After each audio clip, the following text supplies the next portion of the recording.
Faz sentido isso, Thales? Olha, o governo está caindo na armadilha. Se falou aqui da armadilha do, do Hamas para Israel, o atentado seria uma armadilha. O governo caiu na armadilha do bolsonarismo, ficar comentando bis, uma bobagem sem tamanha, que você se mostra rasteiro, tão rasteiro quanto quem atacou o fato do Felipe Neto fazer propaganda do bis. É direito do Felipe Neto, problema dele, o governo não tinha nada que entrar nisso, vai fazer gracinha, o Randolph achou engraçado fazer uma gracinha, autoridade, sempre que vai fazer gracinha, dá errado, dá ruim, como dizem na rua, deu ruim. A autoridade não pode fazer gracinha, é igual aquela ministra que no avião foi fazer gracinha dizendo que estava indo assistir o jogo do Flamengo e deu no que deu. Então, a mesma coisa é o Randolph, é o ministro da Comunicação, tudo isso não tem que fazer gracinha. Lugar de governante é falando sério, falando direito, não fazendo gracinha. Essa gracinha aí deu ruim, não pode. Agora, eu acho que a Lacta tem que pagar o governo pela propaganda. Se bem que eu acho que essa propaganda desse jeito é uma propaganda negativa. Não, e até para eles conseguirem balancear, além de atacar, não sei se a Madar voltou com a gente já, eu acho que já pode voltar. Vamos ver. Oi, voltei. Voltou, voltou. Estamos tratando dessa coisa quinta série, eu acho.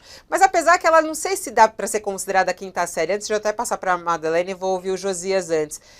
O Josias, tanta coisa importante acontecendo, aí vem isso, né? Um influenciador digital faz uma propaganda de um chocolate, e aí os políticos levam isso para a política e usam, né, os seus canais de rede social, e aí a gente fica sempre naquela questão, será que um ministro de comunicação, o perfil dele é um perfil oficial? Não, é um perfil pessoal? Vale ele fazer uma propaganda de um chocolate para defender um apoiador do governo Lula nesse sentido, Josias?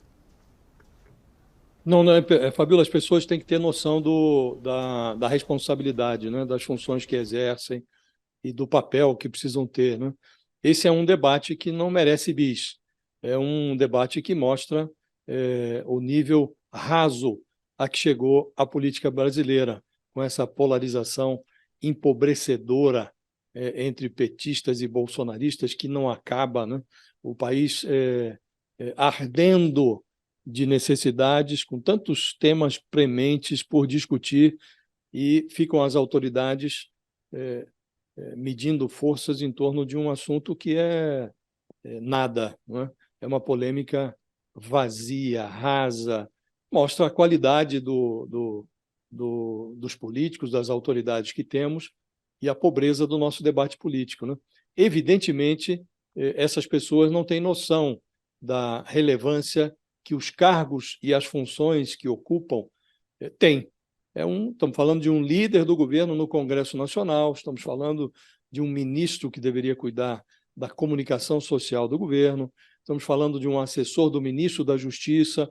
Esses personagens estão se digladiando nas redes sociais com bolsonaristas em defesa de um operador de redes sociais e fazendo propaganda gratuita de um chocolate, de uma marca de chocolate. A esse nível chegamos, Fabíola. E, nesse instante, há um projeto por votar da maior relevância na Câmara dos Deputados, que trata da tributação dos super ricos, um projeto ao qual o governo, o Ministério da Fazenda, atribui relevância capital, e o líder do governo está falando de bis. O responsável pela comunicação oficial do Palácio do Planalto está falando de chocolate. Há uma outra votação relevantíssima que vai ocorrer na comissão, numa comissão do Senado, que renova a isenção para 17 setores da economia brasileira, um projeto que foi desvirtuado, colocaram um jabuti ali para estender a isenção de pagamento de previdência social aos municípios, abrindo um rombo nas contas do governo, e está o líder do governo no Congresso a discutir chocolate nas redes sociais. É por isso que o governo costuma levar algumas goleadas que se parecem muito com aquilo que os comentaristas de futebol chamam justamente de chocolate, Fabiola. quando um time perde para o adversário de forma vexatória, né? O governo devia se dar o respeito, Fabiola, os seus representantes também. E não é o que ocorre num debate como esse, né? Realmente mostra o grau a que chegou a política brasileira. Estamos ao rés do chão, Fabiola. Sobre o que vai acontecer hoje no Conselho de Segurança da ONU. Como a gente sabe, o Brasil assumiu a presidência do Conselho de Segurança da ONU. Há uma expectativa sobre a atuação do Brasil nesse sentido. E hoje pode ser votada justamente aquela proposta de resolução que foi apresentada pelo Brasil, né? E é uma proposta de resolução de um cessar-fogo humanitário em Gaza, que é o que o presidente Lula tem trabalhado nas conversas que ele teve ao longo do final de semana. Ele ligou para vários dirigentes, né, e líderes mundiais, justamente para conversar a respeito disso. É a proposta para um cessar-fogo humanitário em Gaza e a libertação dos reféns ligados e levados, né, os reféns levados pelo Hamas. Há também essa expectativa do governo brasileiro em conseguir a aprovação com o apoio da maioria dos integrantes do Conselho, que conta hoje com 5 integrantes permanentes e 10 rotativos. Essa sessão está sendo considerada um grande teste. Queria saber a sua expectativa, ô Jamil, e também o que deve ser o foco, qual é a pauta dessa reunião e mais os detalhes dessa proposta que será apresentada pelo Brasil. Vamos lá, Fabiola. De fato, é muito fundamental porque, claro, diante de uma guerra dessa dimensão, a pergunta óbvia é onde está o Conselho de Segurança da ONU, né? Qual é a ação que está sendo tomada? Mas, diante de uma crise já de confiança entre as grandes potências, o que a gente viu aí nos últimos meses é um imobilismo total da parte do Conselho de Segurança, porque você tem sempre alguém que veta uma proposta, uma resolução. Como é que funciona o Conselho de Segurança? São 15 membros, como você colocou, mas os 5 membros permanentes têm direito a veto. O que quer dizer isso? Se os 14 outros quiserem a resolução e um disser não quero, está vetado, ponto final. E isso é o que cria justamente a incapacidade de uma resposta internacional. Tem todo o debate da reforma do Conselho de Segurança, mas nós não vamos entrar nisso hoje, porque, obviamente, os palestinos não podem esperar uma reforma do Conselho de Segurança. Então, qual é o cenário de hoje? Hoje, às 18 horas do horário de Nova York, 19 horas do horário brasileiro, a reunião do Conselho de Segurança vai acontecer para votar 2 resoluções diferentes. A primeira delas foi proposta pela Rússia, que de uma forma muito, eu diria, oportunística, em termos diplomáticos, apresentou uma proposta para dizer, olha, queremos a paz no Oriente Médio, nós que temos o nosso conflito, mas não olhem para ele atualmente, vamos focar aqui no Oriente Médio, reposicionando Moscou como talvez até o pacificador, imagine só, apresentam então um projeto de resolução. O projeto de resolução então pede a criação de um corredor humanitário, mas Fabiola não cita o Hamas. E ao não citar o Hamas, o que acontece do outro lado é que, claro, o governo americano, o governo britânico e o governo francês, que são os outros membros do Conselho Permanente, membros permanentes do Conselho de Segurança, dizem não vamos aceitar essa resolução. Então, muito provavelmente, essa resolução vai ser vetada pelas potências ocidentais. E aí o que acontece? O Brasil, então, preparou uma resolução alternativa que tenta equilibrar, acomodar os dois lados. O que é acomodar dos dois lados? De um lado, dizer, como você já colocou aí, um cessar-fogo humanitário. O que é um cessar-fogo humanitário? Não é um cessar-fogo para a guerra, não é acabar com a guerra, é criar uma pausa para a guerra para que a população civil seja tratada. Ou seja, não é, olha, cessar-fogo, vamos agora negociar a paz. Não, é simplesmente um passo pequeno, mas para permitir justamente que a população civil possa ser atendida. Então, em primeiro lugar, o cessar-fogo humanitário. Segundo ponto, um corredor humanitário, permitindo que justamente possa fazer chegar remédios, alimentos, água até a faixa de Gaza. Mas também faz uma sinalização para os ocidentais. Qual é a sinalização? Primeiro, considera, e isso está no texto, tem uma cópia da resolução, está no texto, que considera os atos do Hamas como atos terroristas, que é justamente o que os americanos queriam ver no texto, atos terroristas. Pede ao Hamas que liberte os reféns. Outra concessão, outra sinalização para o Ocidente também. Agora, tem um ponto que ainda é muito complicado, que é justamente o que pede para Israel que desista daquele ultimato para que a população civil deixe o norte de Gaza. Ou seja, é uma negociação extremamente difícil porque ela precisa ser equilibrada.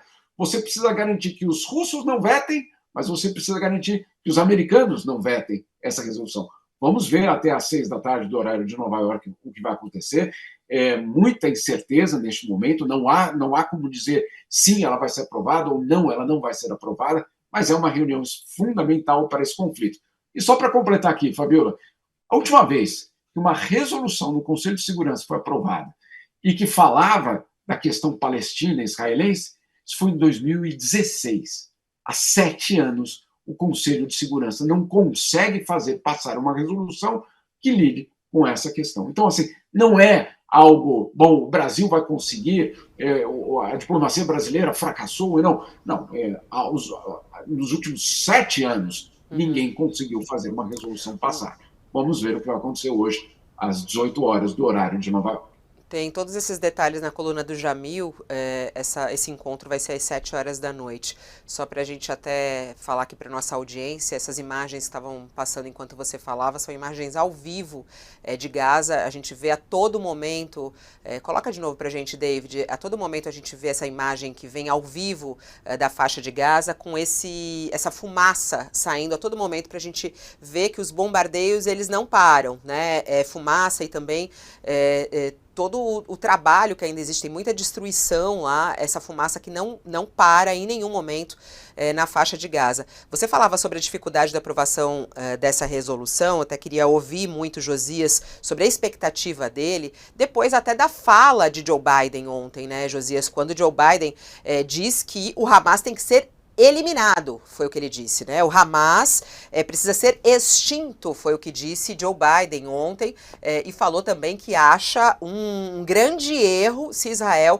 resolver invadir, né, a faixa de Gaza neste momento para conseguir libertar os reféns. Como é que você analisa, Josias, essa fala de Joe Biden e a expectativa para essa reunião de hoje do Conselho de Segurança da ONU? Bom, primeiro, em relação ao Conselho, Fabiola, em 10 dias, essa guerra entre Israel e o Hamas aumentou o abismo que existe entre o cinismo, que marca a atuação do Conselho de Segurança da ONU, e o realismo escancarado no drama humanitário na faixa de Gaza. O Brasil, que é o presidente rotativo do Conselho, ainda negocia os termos de uma resolução humanitária, mas a relevância de uma decisão das Nações Unidas hoje decresce na proporção direta do crescimento do número de cadáveres. O esboço da resolução que a diplomacia brasileira negocia contém ali um apelo para que Israel recue do ultimato que deu aos civis, para que abandonem o norte da faixa de Gaza, mas a essa altura, como o próprio Jamil já nos revelou aqui, mais de 1 milhão de pessoas já se deslocaram caoticamente rumo ao sul. O texto trata a carnificina do Hamas como um atentado terrorista, uma concessão do Brasil a exigências dos Estados Unidos, de países europeus, e pede um cessar-fogo humanitário. O problema é que o direito de Israel à defesa já se perverteu, já se converteu numa punição coletiva que transformou a resposta ao terror numa punição à população de Gaza, punição indiscriminada. O posicionamento do presidente Lula vem sendo, embora ele se equilibre ali numa corda bamba, me parece muito adequado.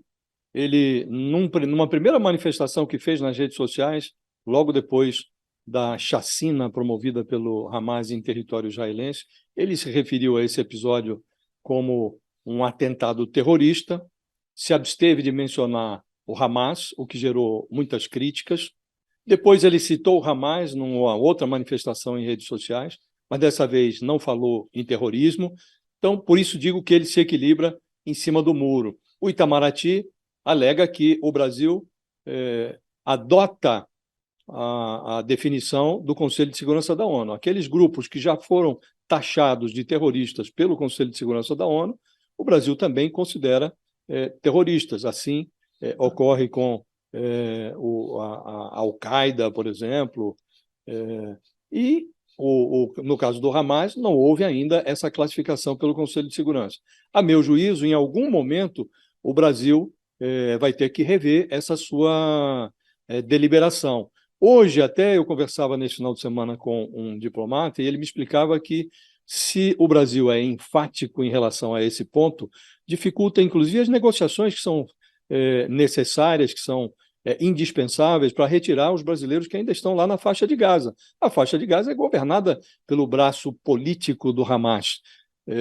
Então, o Brasil aguarda uma definição da ONU, mas não me parece que o presidente tenha se manifestado de forma inadequada em relação a esse episódio.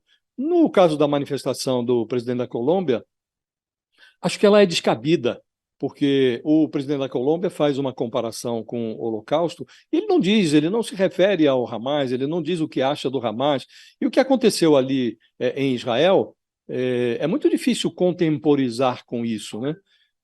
O Hamas, antes de tudo, nós precisamos esclarecer que não representa os palestinos, nem mesmo os palestinos da faixa de Gaza.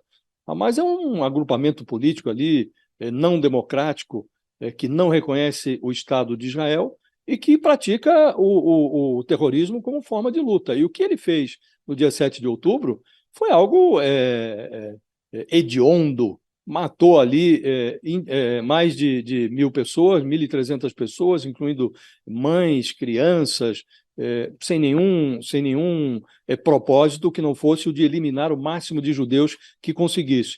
Então, é preciso reconhecer que houve ali um ato terrorista. Assim, também precisamos reconhecer que a resposta de Israel, a essa altura, antes mesmo da invasão por terra, tão aguardada com terror, com temor pelo mundo, a resposta de Israel já extrapola os limites do razoável, porque também sacrificou civis ali na faixa de Gaza. Então, reconhecendo os excessos de lado a lado, Fabiola, basta para que a gente analise isso sem fazer comparações inadequadas como a que fez o presidente da Colômbia. Ô Josias, você falando da postura do Brasil, o presidente Lula, durante o final de semana, fez várias ligações. O objetivo é justamente negociar e retirar os brasileiros em risco, né, que estão em risco na faixa de Gaza. A gente vê também a retirada dos brasileiros em Israel. Já 5 aviões trouxeram já centenas de brasileiros, e inclusive israelenses, que têm dupla nacionalidade e que agora já estão em solo brasileiro. Já foram 5 aviões e agora a grande dificuldade é conseguir retirar os brasileiros que estão em Gaza. Nós, inclusive, temos imagens desses brasileiros que estão aguardando essa retirada de Gaza, né? Essa negociação dos diplomatas brasileiros. E nós vamos receber neste momento aqui o embaixador do Brasil na Palestina, que está à frente dessas negociações, para conversar conosco, o embaixador Alessandro Candeias conosco, a quem agradeço imensamente a gentileza de nos atender nessa manhã aqui. Muito obrigada, embaixador. Bom dia, seja bem-vindo aqui ao UOL. Bom dia, Fabiola. Bom dia, Josias. É um prazer estar com vocês. Vamos entender, embaixador, quantos brasileiros estão neste momento aguardando essa saída de Gaza e como é que estão as negociações? Há alguma expectativa para que isso aconteça em algumas horas? O número mais recente que temos é de 26 no total, dos quais 17 brasileiros, 7 palestinos em processo de imigração para o Brasil e 2 palestinos familiares muito próximos aos brasileiros. Ou seja, no total de 26, mas esse número às vezes varia, às vezes alguma família desiste ou se integra, mas o que temos hoje é este número. Bom, aqui já são 4h42 da tarde. Desses 26, há quantas crianças, embaixador? São 13 crianças, 8 mulheres e 5 homens adultos. 10 estão naquela casa em Rafah, perto da fronteira, a 1 quilômetro, né, da fronteira, e 16 na outra cidade de Khan Yunis, que dista mais ou menos 15 quilômetros do passo de fronteira. Mas, enfim, como como eu estava dizendo, já são 4h42 enfim, da tarde aqui eu estou falando de Jerusalém, mas enfim, a mesma hora de Gaza e da Cisjordânia. A noite vai começar daqui a pouco, né?